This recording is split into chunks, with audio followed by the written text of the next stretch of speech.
Olá pessoal, hoje nós vamos conversar sobre objetos. Então, na nossa aula de hoje, a gente vai conversar um pouquinho sobre a principal estrutura de dados da linguagem JavaScript. Então, praticamente tudo em JavaScript circunda a ideia de objetos. Tá? E tudo aquilo que a gente vai fazer que efetivamente é a função da linguagem JavaScript, a função final, que é manipular elementos da página e buscar elementos no back-end, trazer para o front-end, colocar eles na página de alguma maneira. Basicamente, todas essas funções elas exigem o tratamento de objetos, porque os elementos da página, né, que compõem a página são armazenados em formatos de objetos e o seu tráfego de informação, aquilo que você envia para o back-end, aquilo que você recebe do back-end também são armazenados em formatos de objetos. Então é muito importante que a gente aprenda a lidar com os objetos no JavaScript e essa é a nossa ideia da aula de hoje. Então eu abri aqui uma página no navegador, não tem nenhuma necessidade de ter conteúdo HTML nenhum, tá? O conteúdo HTML é totalmente irrelevante aqui para o que a gente vai fazer. E aí o que eu fiz, né? Eu abri aqui o nosso ferramentas do desenvolvedor, né? E esse aqui é o código da nossa página, muito simples, uma imagem, um texto, nada de importante. E nós vamos fazer a maior parte do nosso trabalho hoje aqui no nosso console, ok? Eu vou aumentar um pouquinho o zoom aqui do console, você pode fazer isso usando Ctrl e a bolinha do mouse, ok? Para a gente conseguir visualizar um pouquinho melhor. Acho que esse tamanho aqui está bacana, tá? Então hoje a gente vai fazer tudo aqui no console, porque aqui é melhor para a gente visualizar, a gente consegue visualizar um pouquinho mais rápido, tá? Então os objetos, o que eles são? Eles são uma maneira que você tem no JavaScript de armazenar valores de uma maneira agrupada, né? O JavaScript ele tem basicamente duas grandes divisões nos seus tipos de dados. Ele tem os tipos de dados que são primitivos, que a gente chama de primitivos, que são os dados como strings, como números, né? A gente já viu na aula anterior os tipos de dados, o null, o undefined. Eles são tipos primitivos, porque eles somente contêm um valor de um tipo específico, mas um valor só. Os objetos são mais um tipo de dados do JavaScript, porém um tipo de dados que funciona um pouquinho diferente. A gente diz que ele contém valores complexos. O que isso quer dizer? Ele pode conter mais de um valor armazenado na mesma variável, tá? E ele pode fazer isso de diversas maneiras diferentes, isso traz diversas aplicações possíveis para a gente, tá? Um objeto em JavaScript, ele é uma coleção de itens, né? Vários itens, que são armazenados no formato de chave e valor. Então eu tenho uma chave, que é o identificador dessa informação, e um valor, que é um valor propriamente dito como um valor de uma variável. Então é como se um objeto tivesse várias variáveis dentro dela, tá? Então vamos dar um exemplo aqui. Então digamos aqui que eu vou iniciar uma variável, tá? Lembrando, né, a gente vai continuar usando o let aqui para criar a variável, sem nenhum problema. Eu vou chamar essa variável aqui de usuário. E dentro dessa variável, eu quero armazenar vários dados desse usuário, como por exemplo o seu nome de usuário, a sua senha, uma informação de se ele está logado ou não. Eu poderia fazer isso separadamente, criando diversas variáveis, mas a gente vai usar aqui a estrutura de objetos para ver como é que isso aqui fica, tá? Então, sempre quando você for iniciar um objeto em JavaScript, você vai colocar os seus elementos entre chaves, tá? Então são as chaves que indicam um objeto, e os seus elementos ficam aqui dentro. Normal é que você finalize com ponto e vírgula, se você tiver lá no código. Aqui no console você não precisa usar o ponto e vírgula, tá? Para você escrever um comando de várias linhas aqui no console, você pode segurar Shift e pressionar Enter, tá? Se você pressionar Enter mesmo, sem Shift, ele vai executar o comando. mas se você pressionar Shift, ele vai quebrar a linha. E aqui, entre as chaves, a gente vai definir quantas propriedades a gente quiser dentro desse objeto usuário. Então, por exemplo, eu quero dizer que o usuário ele tem uma propriedade chamada nome de usuário. E aí, perceba um detalhe, não é uma atribuição, tá? Não é uma atribuição. É o sinal de 2 pontos, ok? Então eu tenho nesta chave este valor. Tá? Então na chave nome usuário está lá o valor João. Tá? Eu posso separar por vírgula e colocar aqui um novo par de chave e valor. Então vou colocar senha e vou colocar ABC123.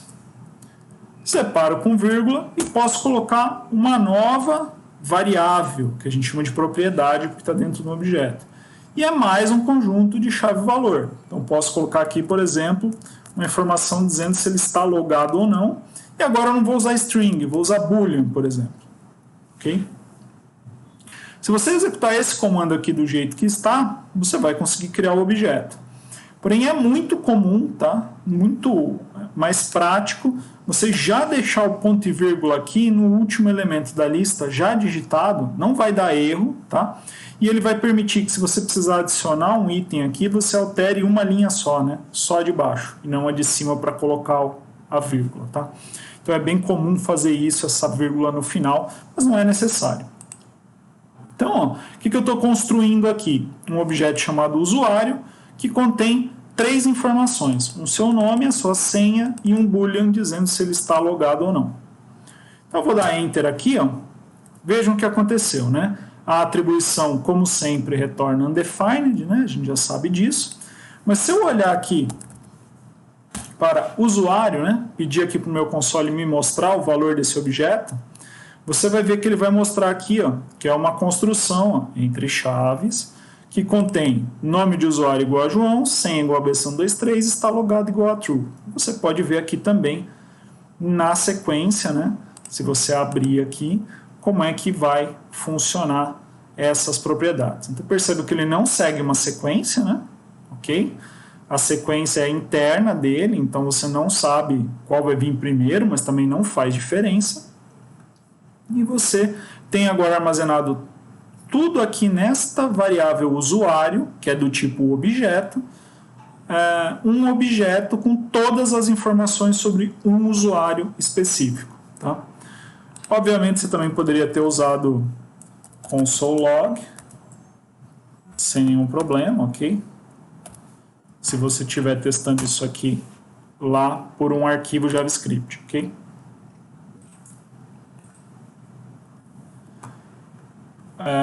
Uma coisa importante, né, para a gente ver aqui do nosso objeto, né? Ok, eu tenho uma variável chamada usuário que contém um objeto inteiro, mas na hora que você for usar, né, utilizar essa variável no dia a dia, você vai querer usar cada informação individualmente, né? Então, como é que eu pego somente a senha desse objeto? Então, eu vou pegar o objeto, vou usar a notação de ponto, ok? E aí até o próprio console aqui do Chrome já nos permite selecionar a lista, e aí você consegue pegar, usando a notação de ponto, qualquer elemento que esteja dentro desse objeto. Então, se eu fizer usuário ponto está logado, ele vai mostrar para mim exatamente o valor que está lá. Obviamente, eu também posso alterar, né? Okay? E aí sim é uma atribuição, né? Percebam que aqui não está dentro do objeto, está fora, então eu estou acessando este valor específico, e não o objeto inteiro, né? Este valor específico, então eu atribuo para ele um valor, e aí eu consigo alterar esse valor normalmente, ok? E é assim que a gente consegue manipular os valores aqui dentro, tá? Percebam que não tem limitação de qual tipo de objeto, de qual tipo de variável que pode ser em cada uma dessas propriedades, tá? Então, qualquer tipo que vocês conhecem pode ser guardado dentro de uma propriedade aqui desse objeto. Null, undefined, boolean, number, string, todos eles, tá? Inclusive outros objetos, tá? Uma coisa interessante sobre os objetos aqui em JavaScript é a questão que eles são totalmente dinâmicos, tá? Eles são criados totalmente no tempo de execução e alterados conforme eles vão sendo manipulados, tá? Isso quer dizer que a estrutura do objeto pode mudar também durante a execução do seu programa, tá? E a gente vai ver como é que isso aqui funciona agora. Então, digamos que eu crie um objeto vazio.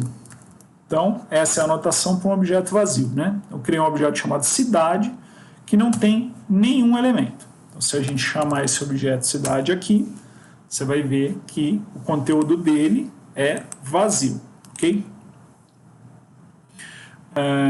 Eu posso criar agora, dentro desse objeto cidade, uma propriedade para guardar o nome da cidade. Como é que eu faria isso? Cidade.nome é igual, por exemplo, Mongaguá. Então percebam, nome não precisa existir dentro de cidade para que eu consiga gravar uma informação lá dentro. Quando eu faço isto aqui, percebam que agora, se eu chamar a variável cidade, né, o objeto inteiro, percebam que nome foi criado, né? No momento que você fez uma atribuição, ele foi criado lá dentro dinamicamente, tá? Isso é uma característica bem importante de linguagens com tipagem dinâmica, tá?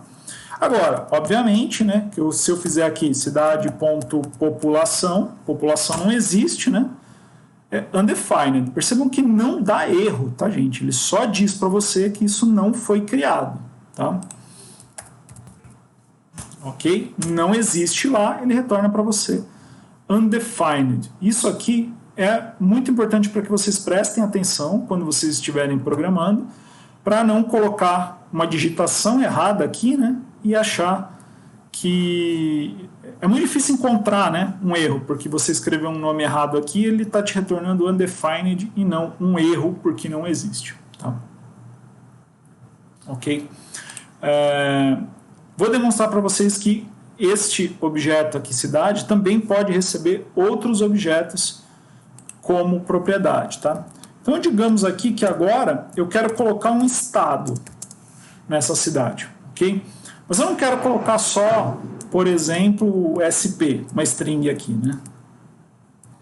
Ok? Não quero fazer isso. Eu quero que estado seja outro objeto. Ok? E nesse objeto eu vou ter a unidade da federação desse estado, que vai ser São Paulo, e eu vou ter a sigla desse estado, aí sim, que é SP. Então percebam que estado, que vai ser uma propriedade da cidade, é ele próprio um objeto. Ok? Esse é o objeto que foi construído. Percebam agora o que acontece se eu inspecionar o valor de cidade. Olha lá. Deixa eu limpar aqui para ficar mais fácil para vocês. Olha lá. Cidade, ele tem o nome, Mongaguá, e ele tem um estado que tem uma sigla e uma unidade da federação. Tá? Então percebam, né, que agora você consegue ter quantos níveis você quiser de detalhamento aqui. Né? Isso é bastante interessante. E como é que eu acesso um valor? Né? Se eu fizer cidade.estado, ele me traz o objeto inteiro de estado. Se eu fizer cidade.estado.sigla, aí eu consigo pegar especificamente a sigla. Né? Então, essa nomenclatura ponto vai me trazendo os elementos internos a cada novo passo. Né? Isso é bem interessante, né? Agora, outra coisa, né? A gente aprendeu como criar elementos aqui dentro, como alterar valores. Se eu quiser excluir, né? Então, digamos agora que eu não quero mais o estado. Eu posso usar a instrução delete e colocar lá cidade.estado. O que eu estou dizendo aqui? Dentro de cidade, o objeto estado, né, a propriedade estado, eu não quero mais que exista. Então, se agora a gente buscar pelo objeto cidade, vocês vão ver que ele não tem mais o estado, ok? Agora, veja bem, se eu tentar novamente buscar por sigla, percebam que agora, nessa situação, a gente tem um erro. Vamos entender o que está acontecendo aqui. Se eu buscar por cidade, ponto, qualquer coisa, ele não dá erro. Por quê? Cidade existe, você colocou o pontinho, você colocou o pontinho aqui, esse pontinho está investigando as coisas dentro de cidade, e aí ele fala, isso aqui não existe, undefined. Agora, se eu coloco estado e coloco o pontinho no estado, o que acontece? Não existe objeto estado para ele procurar coisas dentro dele. Então, ele dá erro na hora de fazer isso aqui. Tá? Obviamente, existe um recurso na linguagem para que ele siga isso aqui, mesmo que não houver estado, que é você usar aqui um sinal de interrogação antes do ponto. Tá? Se você fizer isso aqui, você está dizendo que caso exista esse objeto, prossiga e me traga essa informação do próximo. Mas se esse aqui não existir, é a mesma coisa que esse aqui não existir. É basicamente isso aqui que você está dizendo. Então, para não dar erro nessa função, é só você colocar este símbolo aqui, que é um operador chamado optional chaining, para que você possa encadear as notações de ponto de maneira opcional. Né? Então, estado aqui é opcional. Se ele não tiver, já é defined, undefined. Né? E se ele tivesse, mas sigla não tivesse, também seria undefined. E aqui, né, caso a cidade não existisse, né, vamos colocar alguma coisa inválida aqui. Isso aqui vai dar erro, porque cidade não existe. Agora, se você também quisesse que cidade fosse opcional, aí você poderia colocar também aqui antes desse ponto. Tá? Isso aqui é o operador de encadeamento opcional do JavaScript. Okay? Isso aqui nos poupa bastante trabalho de ficar verificando se essa variável existe ou não, se não, só nos interessa o resultado final. Tá? Maravilha. Existem algumas coisas que a gente pode fazer no JavaScript de maneira simplificada, tá? Essas coisas podem ser feitas de uma maneira mais direta, mas o JavaScript nos dá algumas melhorias de sintaxe que nos permitem fazer as coisas de uma maneira um pouquinho mais simples, tá? Então vamos pegar aqui, por exemplo, eu vou criar uma variável chamada preço e vou lá colocar 456,78. Opa. Ponto, né? Não vírgula. Ok? Vou criar uma outra variável chamada item comprado. Pensa que eu estou fazendo o site de um comércio eletrônico, por exemplo. E eu vou dizer, não, tem comprado não, quantidade igual a 2. Ok? Então agora eu tenho uma variável chamada preço e uma variável chamada quantidade. Digamos que isso aqui fossem entradas do usuário, ok? O usuário entrou isso com um clique, colocando no carrinho ou coisas do tipo. E agora eu quero construir um objeto chamado agora sim, né, de item comprado, que está lá no carrinho, né, um dos itens do carrinho. E esse cara aqui é um objeto que tem que ter esse preço e essa quantidade. Ok?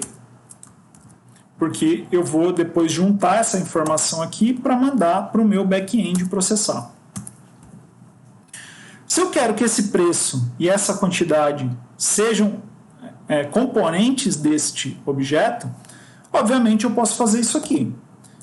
Vai ter uma propriedade chamada preço, cujo valor é o valor da variável preço. Perceba que são coisas diferentes, né? Eu vou criar um atributo preço dentro de item comprado e vou atribuir a ele o valor que está na preço aqui fora.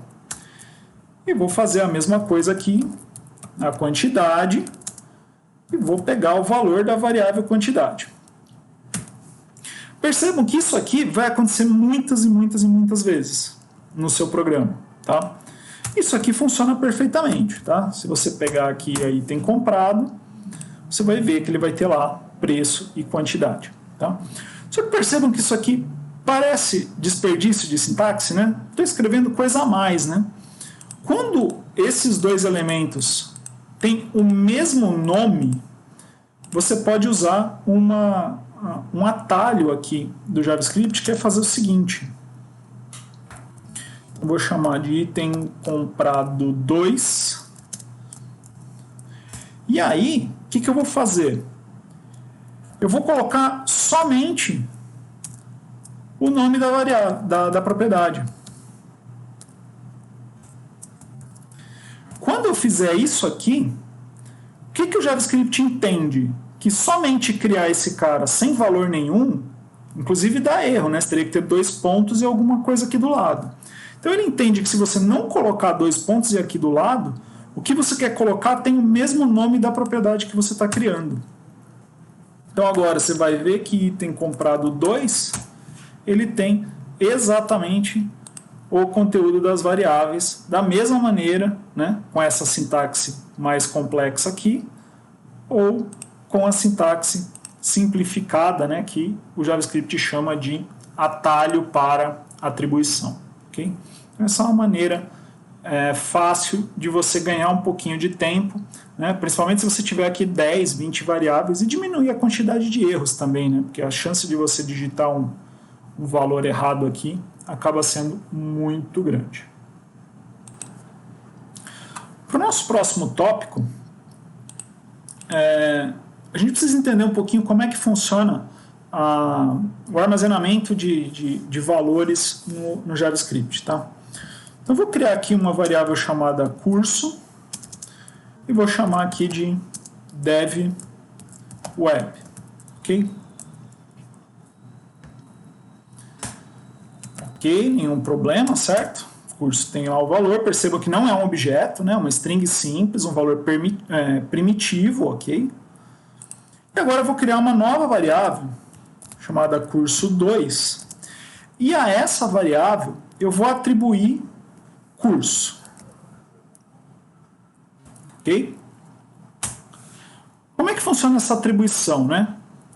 Vocês lembram como é que funciona a atribuição, né? Ele vai processar o valor que está à direita e vai gravar no que está à esquerda. Então, se você procurar por curso 2, você vai ver que ele contém o mesmo valor de curso.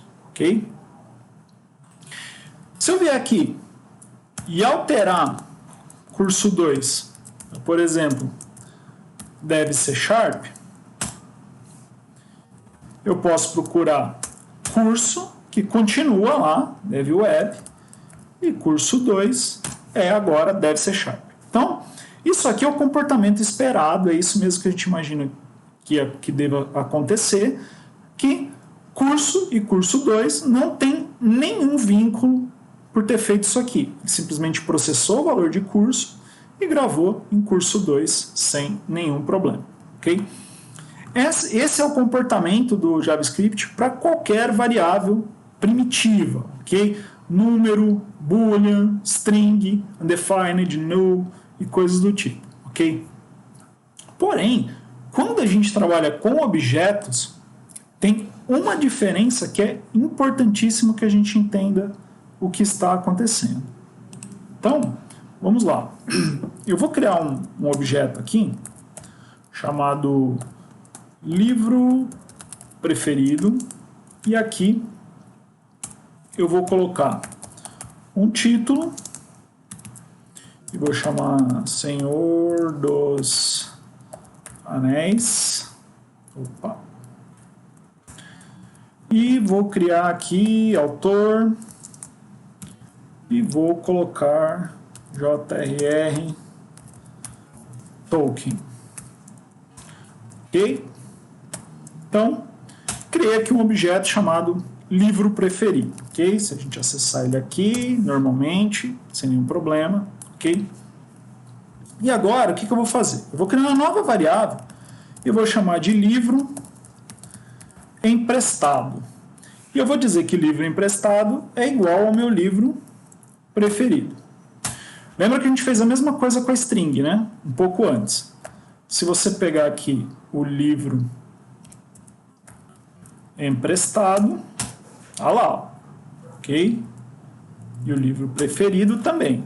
Eles têm exatamente o mesmo conteúdo, sem nenhum problema, tá? Agora perceba o que vai acontecer aqui. Se eu vier em livro preferido, ponto autor, e mudar o autor para, por exemplo, XYZ. Quando eu puxo o livro preferido, ok, ele mudou, né? Só que se eu puxar agora o livro emprestado, olha o que aconteceu, ó. Ele também mudou. Ah, mas eu mudei só do livro preferido. E ele mudou dos dois. Tá? Isso quer dizer o seguinte, quando você faz uma atribuição de um valor para uma variável, e esse valor aqui, ele é um objeto, né? O que acontece? O que é gravado nessa outra variável? Uma referência ao mesmo objeto. Então, no caso agora, tanto o livro emprestado quanto o livro preferido são duas variáveis que contêm a mesma posição de memória, vamos dizer assim, né? Grosso modo. Então, as duas variáveis apontam para o mesmo objeto em memória. Por isso que a hora que eu mudo o autor de um, não importa se eu acessei via livro preferido ou via livro emprestado. Eu mudei o autor do mesmo objeto, ok? E é importante a gente entender isso aí, tá, gente? É muito importante. É óbvio, né, que qualquer alteração que eu fizer aqui, ela é válida, tá? Então, por exemplo, se eu vier aqui no livro emprestado e colocar aqui uma definição de para quem eu emprestei, e eu escrevo aqui meu vizinho, percebam que tanto o livro emprestado quanto livro preferido contém essa informação. Tá? Então, cuidado, né, com essa questão, porque quando você faz uma atribuição de objetos, você está fazendo uma atribuição da referência e não uma cópia do valor. Tá? Quando você faz isso para valores primitivos, é uma cópia do valor. Quando você faz isso para objetos, é simplesmente uma cópia da referência. Tá? Um outro conceito importante sobre isso aqui, né, é que se eu pegar aqui o nosso livro emprestado e gravar nulo, ou vou colocar até o preferido aqui, tanto faz, tá, gente? Eles estão apontando para o mesmo objeto. E eu gravo nulo no livro preferido, olha só, livro preferido está nulo, mas livro emprestado ainda contém uma referência para o objeto. Então eu limpei a referência em livro preferido, mas mantive a referência em livro emprestado. Percebam que eles são independentes. Se eu vier agora no livro emprestado e zerar essa referência gravando null nele, agora eu não consigo mais pegar o objeto nem por livro emprestado, nem por livro preferido. O que aconteceu com esse objeto? Ele ficou no armazenamento do navegador, né? Vamos dizer, na memória, né? Porém, ele não tem mais nenhuma referência a ele. O que o navegador vai fazer? Na primeira oportunidade que ele não estiver ocupado, né, que o nível de processamento diminui um pouco, ele vai executar um processo chamado coletor de lixo, Garbage Collector. E aí ele vai procurar todos os objetos que estão sem referência e vai retirar da memória. Tá? Percebe que eu não tenho mais como recuperar essa informação aqui.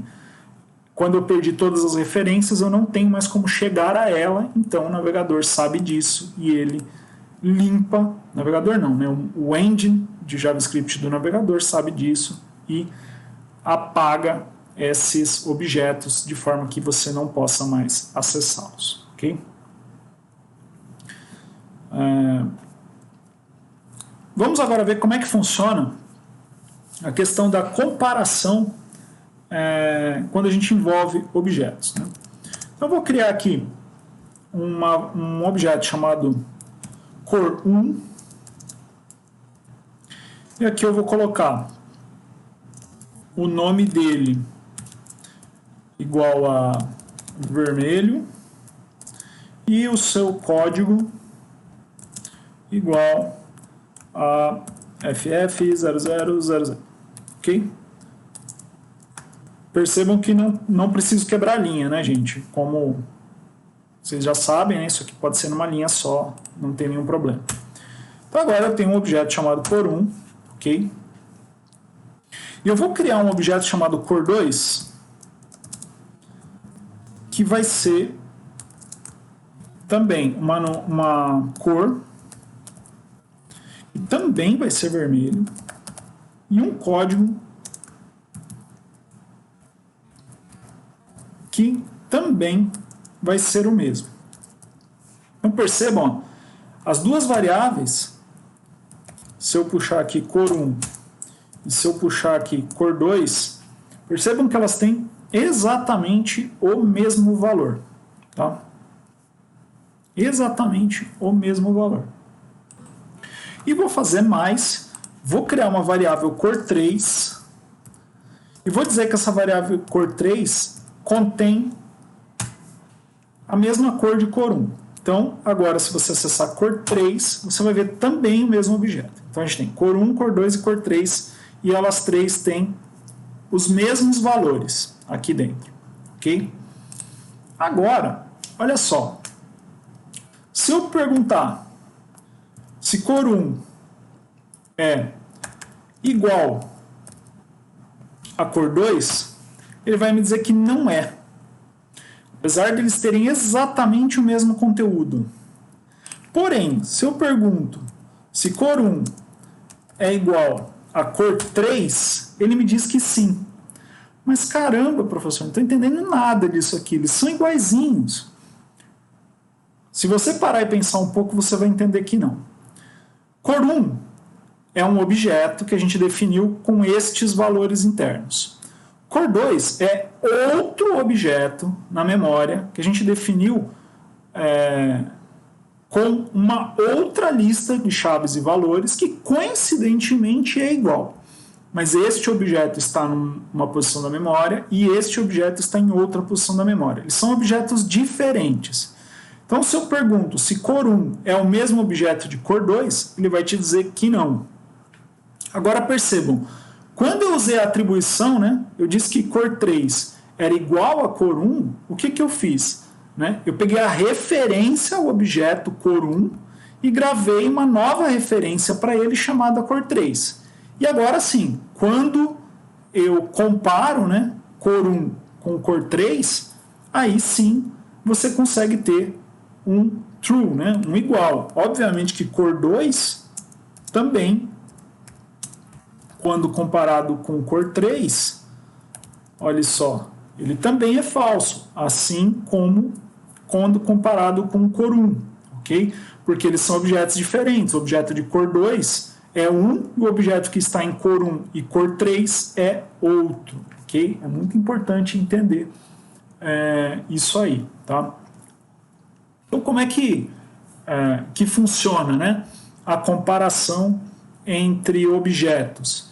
Se eles referenciam o mesmo objeto, né, se as duas variáveis referenciam o mesmo objeto, a comparação vai dar true. Se eles referenciam objetos diferentes, a comparação vai dar falso, independente dos seus valores internos. Tá? Então é importante entender essa diferença. Vocês vão lembrar também, né, da aula de JavaScript básico, que existe uma comparação com três iguais, né? A comparação com 3 iguais, quando eu estou comparando objetos, ela funciona exatamente a comparação com igual, né? A comparação com 2 iguais, tá? Então é indiferente comparando 2 objetos, fazer a comparação com 2 iguais ou com 3 iguais, tá? De maneira geral, o pessoal prefere sempre usar as comparações com 3 iguais, já que vai utilizar quando vocês estiverem fazendo a comparação por valores, né? Então é interessante você já se acostumar a usar sempre os 3 iguais para comparar. Lembrando que é uma comparação de referência, ok? Não de valor, quando você está falando de objetos.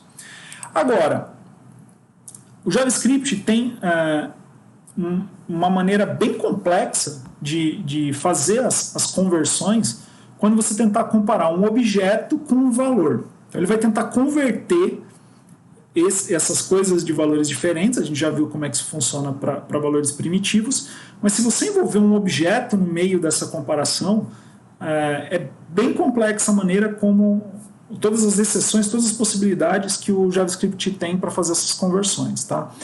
De qualquer maneira, né, não é uma boa prática você comparar, por exemplo, um objeto cor1 se ele é igual ao valor 1, por exemplo, ou se ele é igual ao valor 1, tá?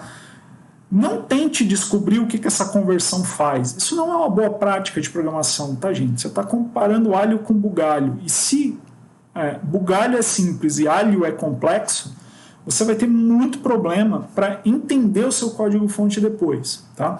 Percebam que não dá erro. Existe uma lógica de por que isso aqui não é igual a isso aqui na leitura do JavaScript. Mas eu não vou entrar nisso aí porque eu não quero que vocês usem esse tipo de coisa, porque não é uma boa prática fazer esse tipo de comparação. Tá?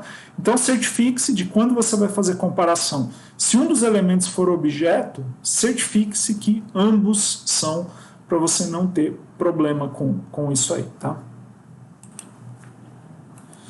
Os objetos, eles são praticamente o canivete suíço do JavaScript. Né? Você consegue fazer muitas coisas com objetos. Você consegue usar a programação com sabor de programação funcional, você consegue usar JavaScript com sabor de programação orientada a objetos, mas tem uma coisa que a gente procura em todas as linguagens de programação que não daria para fazer com objetos do tipo que a gente viu até agora. Por quê? Percebam aqui, ó, eu tenho um objeto que ele tem um nome e um código. Eu defini primeiro o nome e depois o código. Quando eu olho esse objeto internamente, percebam que o JavaScript armazenou essas chaves, né, e esses valores numa sequência que for mais interessante para ele. Tá? Ele tem um algoritmo para isso, tá? Mas ele não usou a sequência que a gente indicou.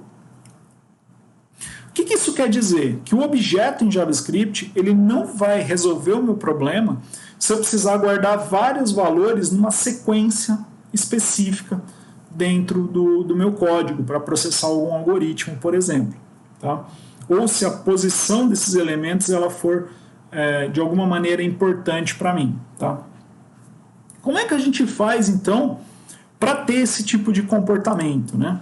A gente vai usar um tipo especial de objeto, ainda é um objeto, ou seja, tudo que a gente falou em relação ao objeto vale, no sentido de que ele é uma referência, que ele é dinâmico, que você pode adicionar e tirar coisas dentro dele, tá? Porém, nesse tipo especial de objeto, os elementos eles são ordenados, então ele vai sempre manter a sua ordem.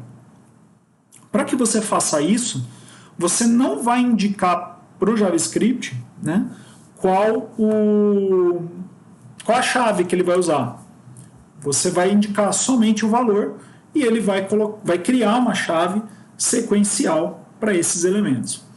Então, por exemplo, digamos aqui que eu tenho uma sorveteria online e eu quero criar uma variável com o nome sabores e aqui dentro eu quero armazenar os sabores que eu disponibilizo na minha loja. Tá?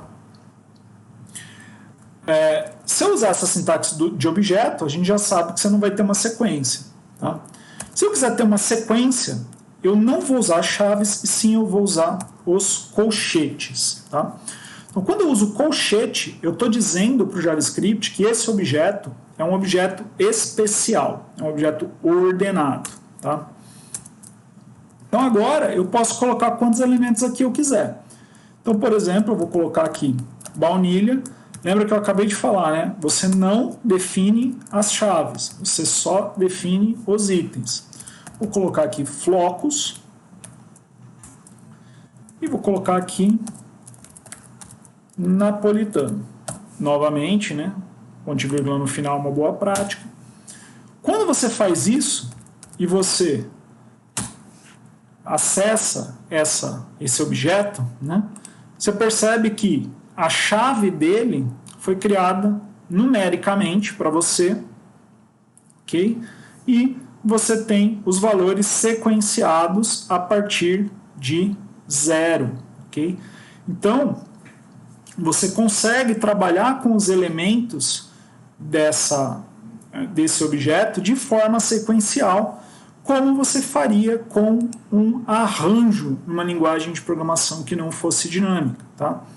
Então, vocês percebam, né, que esse elemento ele até está identificado aqui como formato de arranjo e ele recebe também uma propriedade chamada length, que o próprio JavaScript cria para você só por você ter usado aqui a anotação de colchetes. Tá?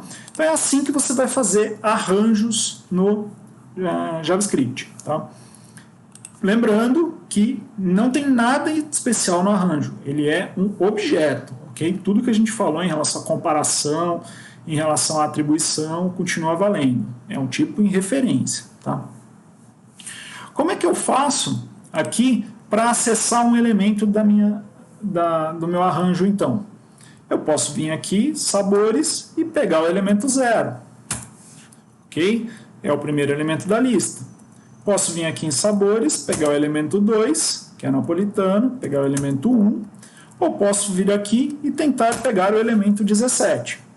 Percebam que o elemento 17 não existe na nossa lista, então ele retornou para a gente um undefined, da mesma maneira como se a gente estivesse tentando acessar uma propriedade que não existe aqui dentro, né? Igualzinho a gente fez lá no objeto, ok?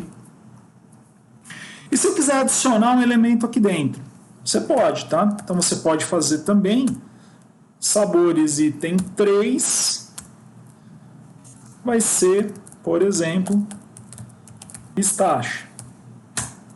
Então agora, se eu puxar lá sabores, percebam que mesmo não existindo ainda o item 3, ele adicionou para a gente o item 3. Tá?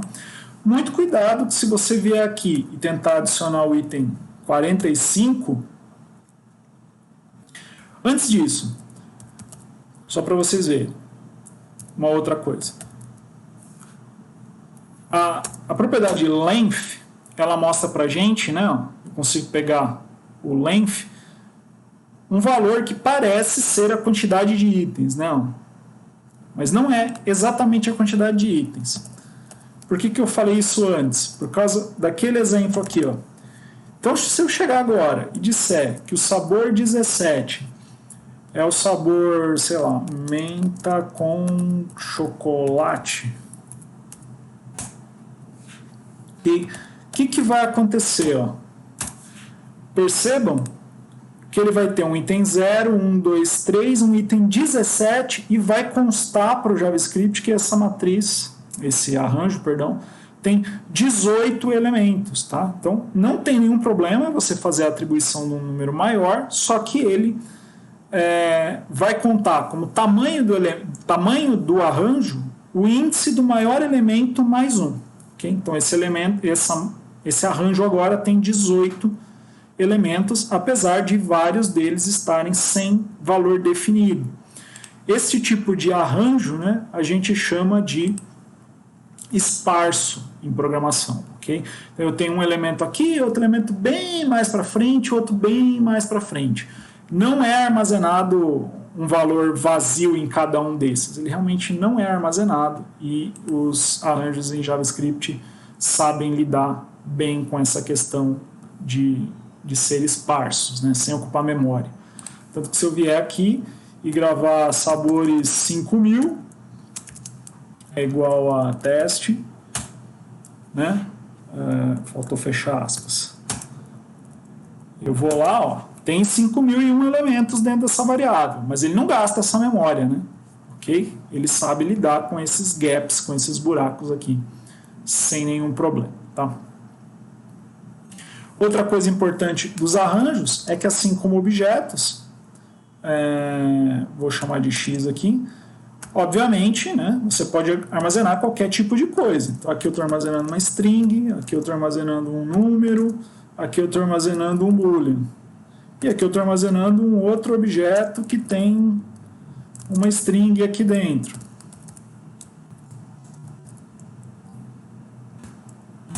Ok? Não há problema nenhum. Ele é um arranjo e cada elemento tem um tipo, tá, gente? Não tem nenhuma verificação em relação a tipo para nenhum tipo de objeto dentro do JavaScript. Da mesma maneira, não tem também para arranjos, tá? Isso aqui nos leva a conseguir fazer a seguinte estrutura. Então eu posso vir aqui, criar um arranjo cujos seus elementos são, adivinha? Outros arranjos, ok? E aí vocês conhecem esse tipo de estrutura como matrizes, ok? Então agora eu tenho aqui uma matriz que tem 2 elementos e que cada um dos seus elementos é uma matriz de 3 elementos, ok? E aí você consegue fazer uma matriz bidimensional, né? Um arranjo é uma matriz unidimensional, assim você consegue fazer uma matriz bidimensional. Lembrando que, né, com essa característica do JavaScript de ser dinâmico, né, toda matriz em JavaScript é uma matriz que ela é irregular, né? Ok? O que isso quer dizer? Eu posso ter aqui no primeiro elemento uma matriz com 3 posições, no segundo elemento uma matriz com 2 posições só, e no quarto elemento eu posso ter algo que nem número nem outra matriz tá, gente? Então percebam que as matrizes em JavaScript são sempre irregulares, tá? Não são necessariamente quadradas, a mesma quantidade de itens em cada elemento, tá? São sempre jagged arrays, ok? Bom, a gente já sabe armazenar coisas aqui nos nossos arranjos, então agora vamos começar a aprender a trabalhar com eles, né? Então eu vou criar aqui um arranjo chamado brinquedos e aqui dentro eu vou armazenar bola, boneca e dominó. Ok? Vamos pegar aqui brinquedos, vocês vão ver lá que eles têm tudo certinho como a gente imaginaria. Agora, digamos, né, que eu quero fazer algum processamento com esses itens, né, então eu quero iterar eles usando um laço de repetição.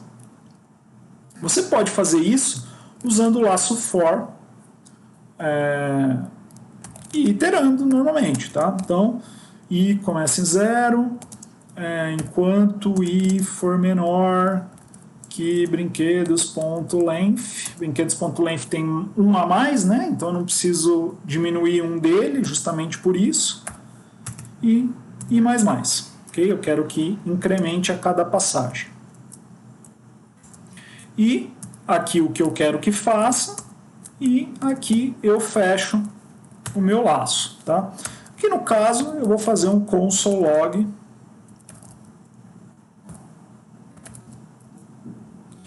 para exibir aqui o nosso elemento i, ok? Na verdade aqui seria o número, né? Então eu vou pegar do array brinquedos o valor do índice que eu iterei, né? Vocês sabem como é que itera por matrizes já, né? Então, ó, eu consigo pegar e executar o comando console.log uma vez para cada elemento, usando o for normal, tradicional, mesma sintaxe lá do C#, com a única diferença que aqui a gente usa let para declarar a variável já na iteração. Tá? Porém, existe uma maneira um pouquinho mais simples, né? Uma sintaxe mais simples. Isso aqui é muito passível de erro, né? De digitação, porque a sintaxe é bem demorada. Né? Uma maneira mais legível de fazer isso é usando também um laço for, mas um laço for específico para iterar arranjos, ok? Que é eu dizer assim: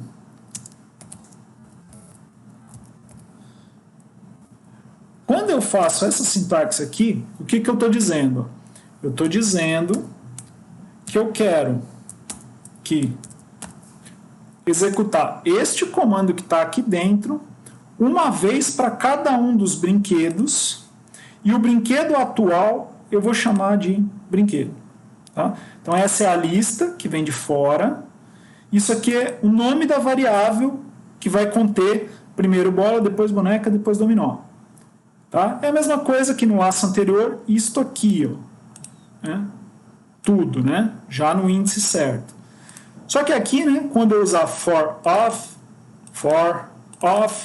eu não tenho acesso ao número, tá, gente, do índice. Eu só tenho acesso ao valor, tá? Então, se você for iterar e só precisar dos valores, não precisar do número, né, do índice, então assim é muito mais fácil. Você pode fazer, por exemplo, aqui console.log com o nosso brinquedo, né, que é o atual, né, e aí você consegue fazer o mesmo tipo de iteração, e essa sintaxe é muito mais legível do que essa sintaxe, então ela é preferida sempre que possível, tá? Só tome muito cuidado, tá, gente, porque também existe no JavaScript um laço que é o for in, tá? Ele tem a sintaxe exatamente igual a essa aqui, só que aqui em vez de of está escrito in, tá? Não use o in quando você estiver usando arranjos, tá? Ele tem outra finalidade, tá? Com arranjos, sempre for of, ok? Então, lembrem disso. Muitas coisas no seu dia a dia vão ser implementadas no navegador e nos seus backends usando arranjos, tá?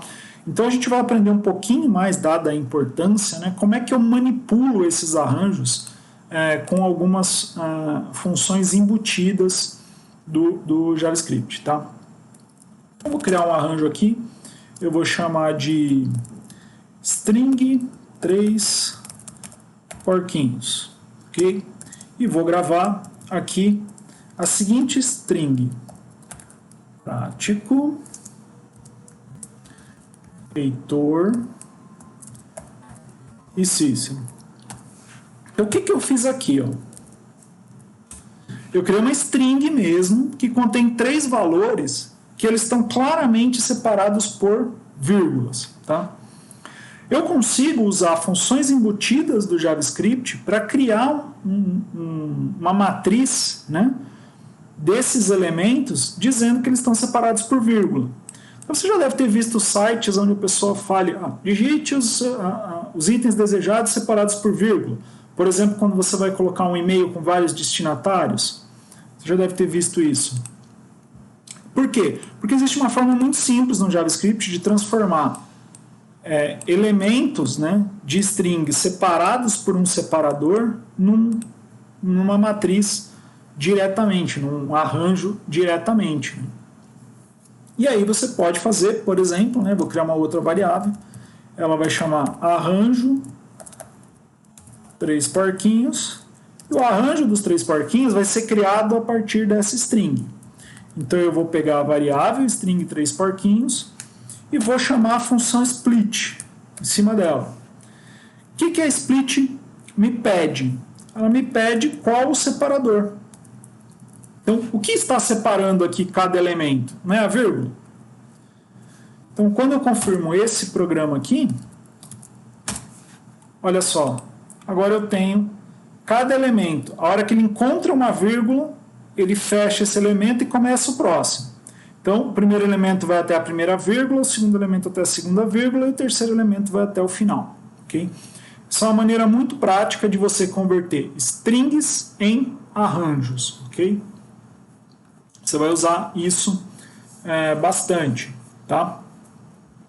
Obviamente, existe uma função contrária, né? Dado que eu tenho um arranjo, você pode juntar. Split é separar, né? Join é juntar. Então eu quero juntar todos os elementos dessa matriz e aí você vai dizer qual é o separador. Então, por exemplo, digamos que eu vou colocar aqui um separador assim. Então perceba que ele remonta para a gente uma string com o separador que eu colocar. Pode ser que eu queira simplesmente colocar uma vírgula ou que eu queira colocar um separador diferente, enfim, por alguma necessidade, geralmente quando você precisar mandar listas de valores para o seu back-end que só aceita uma string. Isso é bem comum de se fazer também, tá? E é bem tranquilo. Outra coisa que você pode fazer de interessante com matrizes, né, é usar a função reverse. Quando você usa a função reverse, percebam que eu tinha Prático, Heitor e Cícero. Quando eu usei reverse, eu tenho Cícero, Heitor e Prático. Okay? Se eu pegar novamente arranjo 3 parquinhos, percebam que o reverse mudou internamente. Okay? Ele realmente mudou a ordem das coisas e não somente te retornou um novo elemento. Tá? Ele realmente inverteu a posição de todos os elementos que a gente chama que é um processamento in place, é no próprio elemento, ele não ocupa outra memória para fazer isso, ele faz no próprio elemento essa reversão, essa inversão de ordens. Tá? Existem vários outros métodos, várias outras funções de manipulação de matrizes e a gente vai ver algumas aqui. Né? Então, digamos que eu crio aqui uma variável chamada text, e essa text vai ser um array. Se eu vier aqui em etext e chamar o método push e adicionar aqui, por exemplo, Itanhaém, olha o que vai acontecer. Ele retorna para a gente um número, mas etext passou a ter um elemento chamado Itanhaém. Se eu der um outro push e colocar aqui Santos, percebam que agora Santos entrou aqui, ó, no final do arranjo.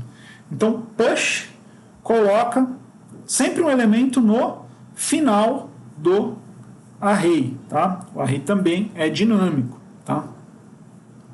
Ok? Se você colocar pop, o que ele vai fazer? Olha só, ele te retornou o último elemento e olha o que aconteceu com a matriz original. Ela mudou, tá? Então esse último elemento ele foi retirado e trazido, foi dividido, né, entre o retorno e o resto da matriz que sobrou, o resto do arranjo que sobrou. Esse tipo de comportamento, né, usando push e pop, vai permitir que você implemente uma pilha, por exemplo, né? Isso, uma pilha, né? Exato. Então, digamos que eu tenho aqui, por exemplo, um armário. E o meu armário ele é um arranjo. E eu quero guardar alguma coisa dentro do armário. Vou colocar armário.push caixa do fundo. Primeira coisa que você guardou, ela fica no fundo, não é isso? Depois eu vou colocar uma segunda caixa, depois eu vou colocar uma terceira caixa. Caixa da frente. Quando eu olhar o meu armário, olha lá, ele está na sequência que eu coloquei, né? Push, push, push. Caixa do fundo, caixa do meio, caixa da frente. Quando eu fizer pop, qual é o elemento que ele tem que me entregar? Vou tirar as caixas dentro do armário. Eu tenho que tirar a primeira que está na frente, não é isso? Se eu tirar a próxima, vai ser a do meio. Se eu tirar a próxima, vai ser a do fundo. Então, usando push e pop, eu consigo ter um comportamento de uma pilha, né? Então, eu tenho um elemento aqui, tenho o próximo, tenho o próximo. Vou tirar o de baixo primeiro? Não, vou tirar sempre de cima para fora, ok? Esse comportamento a gente chama de pilha e você consegue fazer isso muito facilmente aqui no JavaScript usando push e pop. Outra coisa que você pode, outros dois métodos, né, que você pode usar muito facilmente aqui com o JavaScript é usar o método shift e o método unshift, ok? Então vamos lá, vamos criar aqui um cara chamado teste e eu vou inicializar ele com a matriz. Então eu vou dizer que teste.unshift e vou colocar aqui V1, ok? Quando eu faço isso, se você pegar lá teste, você vai ver que ele recebeu V1. Se eu colocar agora um unshift de V2, veja o que aconteceu. O contrário de push, né? Em vez de entrar no início, em vez de entrar no fim, ele entra no início, ok? Então, unshift é o contrário de push, ok? Então, push, coloca o elemento no fundo, unshift, coloca o elemento na frente. E o contrário de unshift é shift. Shift e unshift quer dizer deslocar. Tá? Percebe que quando eu coloco o elemento no início, eu tenho que deslocar todos os outros para o final. Tá? E quando eu faço shift, o que eu estou fazendo? Eu estou deslocando ele para o outro lado. Né? Em vez de deslocar para cá, estou deslocando para lá. Então, quando eu coloco shift, qual é o comportamento dele? Ó? Ele pega o primeiro elemento, me devolve, e você vai ver que sobra um elemento lá. Se eu fizer outro shift, ele me retornou o último elemento e não tem mais ninguém dentro de teste. Este comportamento é conhecido como comportamento de fila. Então, por exemplo, se eu fizer aqui um arranjo chamado fila do pão, ou fila de prioridade para compra de um ingresso no site online, por exemplo, enfim, aquilo que você precisar implementar em maneira de fila. Se eu for lá, disser na fila do pão, que vai entrar na fila a Marta. A Marta chegou e entrou na fila. Depois, chegou o Roberto e entrou na fila. Se eu olhar a minha fila do pão, tá lá, ó, a Marta primeiro e o Roberto depois. Agora, digamos que o atendente chamou. Próximo, o que vai acontecer? Fila do pão vai ter que fazer um shift. Ok? Então, a Marta vai ser atendida e olha o que aconteceu com a fila do pão. Só sobrou o Roberto. E aí chegou na fila do pão mais uma pessoa. Chegou aqui a Graça. E agora a minha fila do pão tem o Roberto e a Graça. Se eu der um outro shift aqui, eu chamo a próxima pessoa. Se eu der mais um shift, eu chamo a próxima pessoa. E agora a minha fila do pão está vazia. Ok? Então percebam que eu consigo, com essas funções shift e push, criar uma fila. E com push e pop, criar uma pilha. Tá? Tecnicamente, isso quer dizer o seguinte, que arranjos em JavaScript são implementados com uma estrutura de dados conhecida como DEC. Se escreve assim, DEC, tá? Porque ela é tanto uma fila quanto uma pilha, ou seja, você consegue colocar elementos no início e no fim, mas não deve colocar em nenhum momento no meio, tá? E aí você pode fazer tanto comportamento de pilha, só manipulando o final, como comportamento de fila, só manipulando num sentido, né? Entra por aqui, sai por ali, tá? Então, os arranjos em JavaScript são muito... te dão muitas possibilidades por causa dessas funções prontas que eles têm. Mas como nem tudo são flores, né, existem algumas cascas de banana quando você utiliza arranjos em JavaScript. Tá? Para o JavaScript existem algumas coisas que são muito parecidas, mas são essencialmente diferentes. Tá? Então a gente tem os arranjos, que o JavaScript chama de array. A gente tem um negócio que parece arranjo, mas não é, chamado iteráveis. Tá? Algumas coisas eles são iteráveis, ou seja, eu posso percorrer uma lista com eles, mas eles não são arrays. E o JavaScript também tem um negócio chamado array likes. Então são coisas tipo array. Eles são parecidos com o array ou semelhantes com o array, mas não são um arranjo, tá? Esses array likes são objetos que possuem tanto uma sequência indexada, né? Então eles têm um índice para ser acessado, como eles têm o length. Ok? E os iteráveis, né, são coisas que nem necessariamente têm índice em length, mas também eles permitem que você itere usando for. Tá? Esses três caras aqui, eles são diferentes em JavaScript. Então pode ser que você tente fazer alguma coisa com um cara esperando que ele é um array e não consiga porque ele é um iterável ou ele é um array-like. Se você declarar do jeito que eu passei para vocês aqui, sempre você vai ter arrays. Mas, eventualmente, você vai pegar um objeto que faz parte de elementos da página, ou você vai receber alguma coisa do back-end via rede, e pode ser que você não tenha exatamente o que você precisar. Tá? Para isso, existe uma maneira de você converter um iterável ou um array-like para um array verdadeiro e poder manipular ele da maneira que a gente viu. Tá?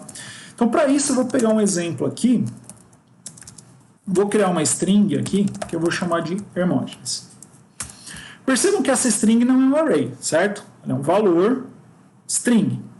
Só que se eu pegar aqui nome e colocar aqui o índice 4, né, você vai conseguir acessar 0, 1, 2, 3, 4, a letra G normalmente.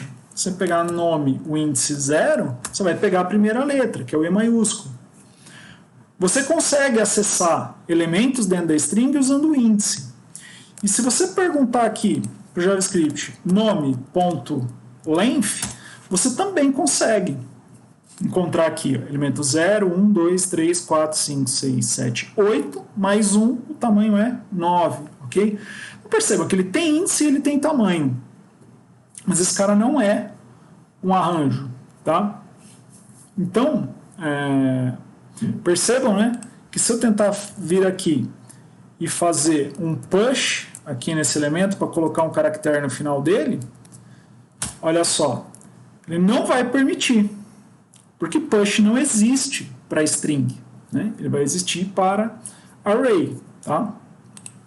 Então, se eu precisar fazer alguma coisa do tipo, né, sempre quando eu cair numa situação dessa, eu posso usar a palavra array.from, né, e passar aqui o elemento que é um iterável ou um array-like. Quando eu faço isso, olha o que ele constrói para a gente. Ó. Um array com os elementos que que constituíam este iterável ou este array-like aqui. Tá? Então, eventualmente, você vai sentir falta, né, de algum elemento, você vai notar de alguma função, né, como aqui no push, por exemplo. Você pode usá-las desde que você antes converta esse elemento usando array from. Tá? Aí Feito isso, ele vai criar um array baseado neste objeto ou nesse valor que ele recebeu, pode ser um objeto, pode ser um valor primitivo, desde que ele tenha um formato de array, né? Ou que ele seja iterável, ou que ele seja semelhante a um array, como é o caso aqui da nossa string. Okay?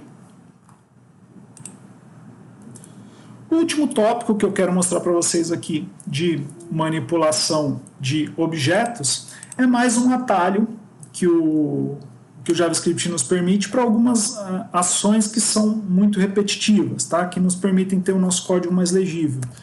Então, por exemplo, digamos que eu tenho aqui um array chamado medalhistas.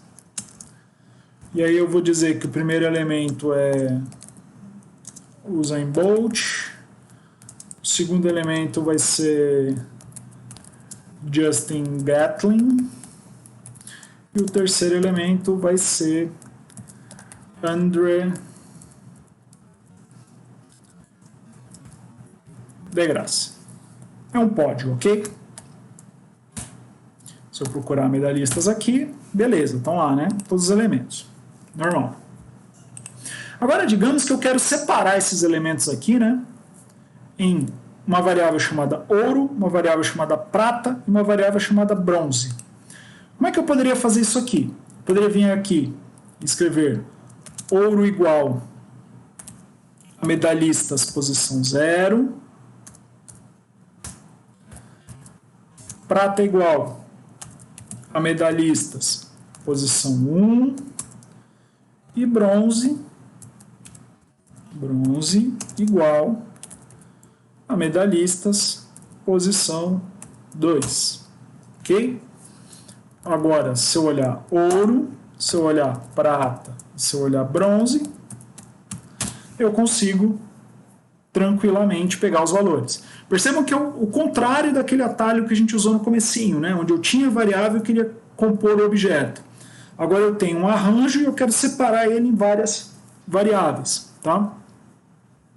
Isso aqui permite para a gente uma sintaxe resumida. Tá? Como é que funciona? Se eu fizer assim, ó, let, e alguma coisa vai ser igual aos meus medalhistas, certo? Só que aqui eu vou usar essa notação de arranjo.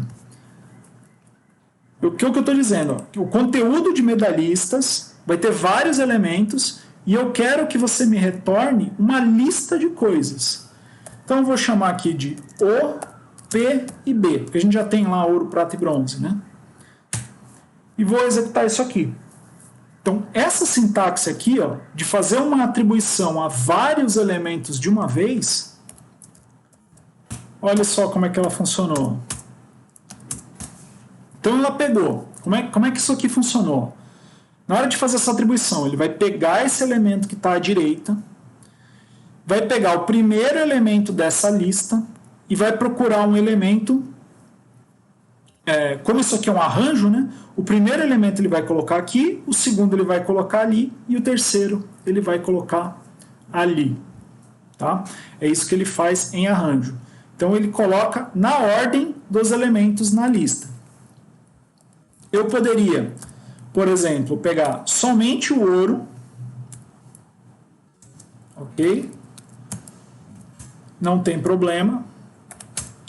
É melhor usar um nome diferente, né, para vocês verem aqui. O2. Então, no O2 está lá e eu não peguei os demais. Só pegou o primeiro. Eu poderia, vou criar um 3 aqui, pular um elemento e pegar o bronze 3 aqui. Então agora eu tenho ouro 3, mas não tenho prata 3. E tenho bronze 3, perceba que eu pulei um elemento, né?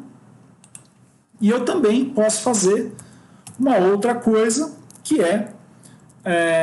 falar o seguinte, ó, eu quero aqui, o primeiro elemento vai chamar o 4, e os demais, então eu coloco 3 pontinhos, esse operador se chama resto, eu coloco aqui demais medalhistas.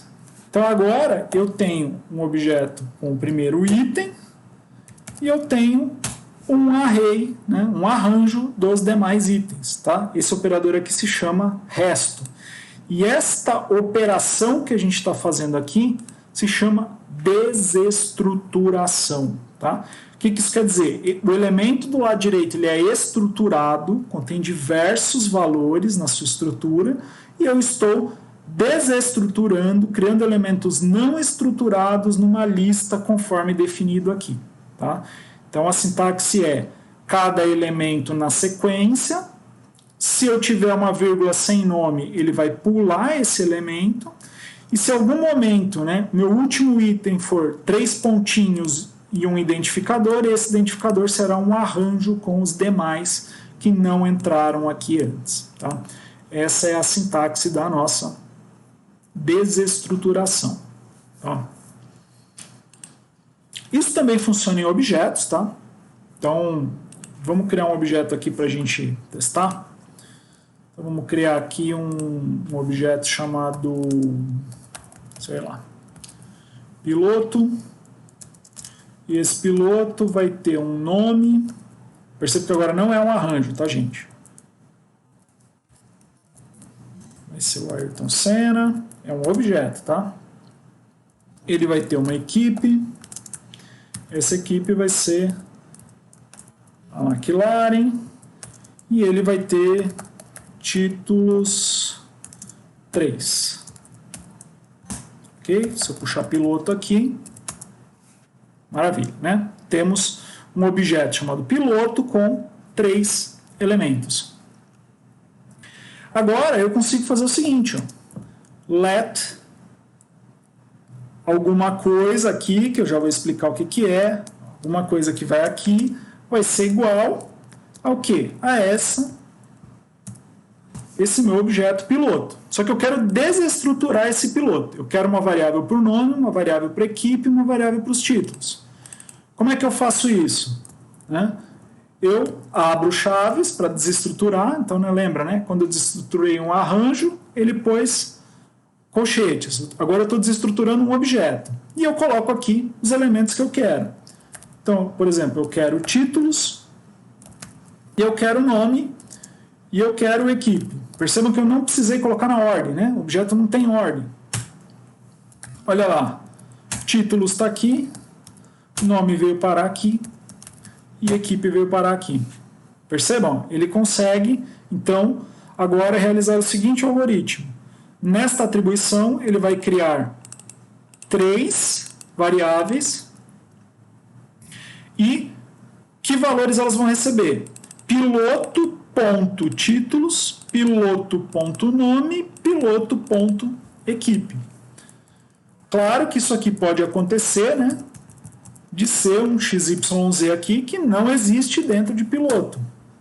Ele vai receber undefined, quando eu procurar XYZ aqui, ele não vai ter nada, ok? Então não existe elemento XYZ dentro de piloto. É isso aqui que ele faz, tá? Então, eu poderia, por exemplo, fazer o seguinte, né? Falar assim, ó, ano do último título é igual a piloto. Só que eu quero dizer o seguinte, se eu não tiver o ano do último título, eu quero dar um valor default para ele. Então eu posso dizer aqui, ó, por exemplo, 1900. Nem faz sentido isso, mas eu poderia fazer isso. Agora, o ano do último título, como ele não tinha nenhum, veio o valor padrão que eu coloquei. Se eu fizesse isso, por exemplo, agora faria mais sentido, por exemplo, em títulos, e dissesse que se não tiver nenhuma quantidade de títulos definida virar 0, quando eu procuro por títulos, vem 3, porque eu tinha títulos dentro de piloto. Então ele sobrescreveu esse valor padrão aqui com o valor que tinha lá dentro. Tá? Se eu tivesse digitado ele errado, né? Aqui o meu títulos 2 vai ficar com o valor default, porque não tem títulos 2 dentro de piloto. Ok? Outra coisa que a gente pode fazer na desestruturação, é renomear, né? Então, digamos que eu sei que lá dentro de piloto se chama títulos, mas fora eu quero chamar com outro nome, eu quero chamar com quantidade títulos, tá? Na verdade é o contrário, né? Eu coloco o nome que vai receber e aqui dentro o elemento que eu quero que busque, tá? Então eu estou criando um cara chamado quantidade títulos que vai receber como valor título que tiver dentro de piloto. Então agora se eu procurar por quantidade títulos, opa, o que eu escrevi de errado?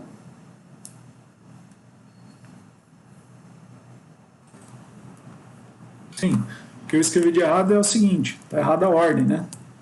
Ao contrário. Comecei certo e me dei no meio do caminho. Então, este é o elemento que ele vai buscar e esse é o nome que ele vai atribuir. Então, se eu procurar agora quantidade de títulos, ele consegue. Ok?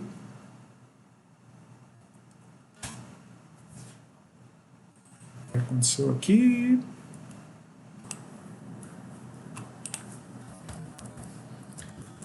Piloto.títulos 3. Então, let, eu quero títulos. Ah, foi isso. Estava no singular. E quero gravar ele em quantidade títulos. E agora vem vindo de piloto. Agora sim, quantidade de títulos está lá. Por que a desestruturação é importante, gente? Porque diversas vezes a gente vai ter objetos que são muito mais complexos do que a gente precisa, mas a gente precisa pegar alguns elementos internos dele, tá? Então, por exemplo, quando você fizer uma consulta no back-end, pode ser que ele te traga uma lista enorme de valores, mas você só quer 1, 2 ou 3 elementos específicos lá de dentro. Aí você pode usar a desestruturação para obter variáveis com esses valores, tá? Isso facilita bastante. Ou quando você estiver consultando aqui os elementos contidos dentro da sua página, né, você vai ter uma lista enorme e de repente você consegue usar a desestruturação para pegar partes específicas desse elemento para trabalhar. Tá? Então, pessoal, hoje a gente viu como a gente trabalha com objetos, né, no JavaScript.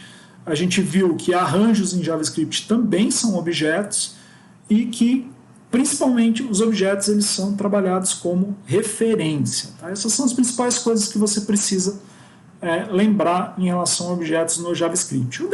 Os demais vêm com a prática. Tá? Tudo que a gente fez aqui no console ele também é válido para você fazer dentro do programa, lá no Visual Studio Code, e com essas possibilidades, né, você vai conseguir implementar tudo o que você precisa para manipular elementos da sua página da maneira que o seu problema pediu. Então, muito obrigado por assistir essa aula e até a próxima semana.